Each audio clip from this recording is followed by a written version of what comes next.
Ibihe byiza ku bantu mwese mukomeje kubana natwe mu makuru ngenda mbategurira umunsi ku wundi. Ndagushimiye cyane wowe warangije gukora subscribe cyangwa se abone kuri channel ya Hot News TV Rwanda. Nshishikariza nawe utari wabikora kwihutira kubikora kugira ngo utazajya ucikwa n'amakuru yacu. Munabizi ko iyo wabikoze bikwemerera kuzajya ubona notification z'amakuru, kandi mbasaba kujya mudukandira like nyamuneka wowe udukurikiye ujye wibuka kudukandira like, uduteriye nkunga irakenewe cyane. Inkunga ya like rwose muyinyemerere ndayibasabye, mujye mudukandira like, nta kintu bitwaye. Birumvikana ko tuba tugeze mu mwanya rero w'amakuru abakomeje kugenda avugwa mu bitangazamakuru asohoka ku mbuga nkoranyambaga nabera aho dutuye. Nkabanje kugira ngo mbagezeho amakuru nabateguriye muri aka kanya. Amakuru yo muri aka kanya rero ndabona ari amakuru ababaje cyane, akaba ari amakuru avuga ko akaba ari amakuru y'impanuka yaje kuba yahitana abantu bagera kuri 3, abandi bagera kuri 16 barakomereka bajyanwa ku bitaro bitandukanye. Niyo nkuru tugiye kugenda turebera hamwe rero, wiyumvire isanganya ryabaye. Ndabona ryarabereye mu gihugu cy'abaturanyi cy'u Burundi, hariya mu Bujumbura, ahazwi ngo nko ku Rwesero, muri zone ya Ngoma. Muri zone ya Ngoma niho byaje kuba byabera, muri Cibitoke.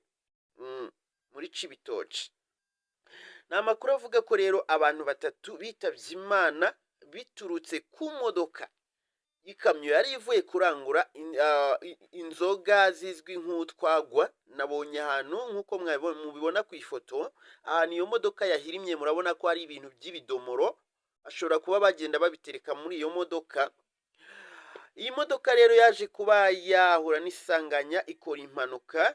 Ikora impanuka igeze hariya rwose muri Cibitoki, ahazwi nka Rugombo. Azwi nka Rugombo niho yageze, irenga umuhanda iratembagara cyane.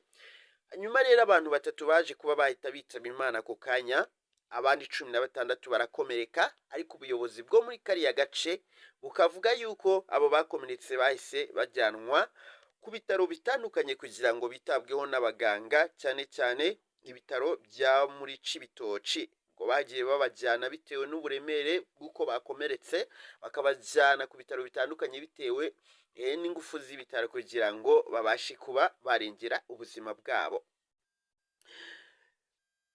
Kuvuga byinshi rero kuri iyi nkuru biragoye.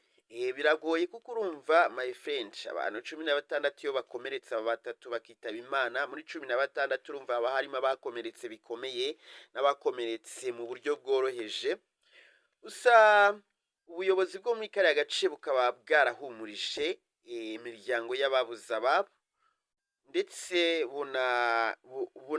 bunavuga ko bugiye kwita bikomeye kuri abo bakomeretse kugira ngo babashe gusubira mu buzima buzima, babashe kuba bazima, bakire basubire mu ngo iwabo bameze neza rwose nta kibazo.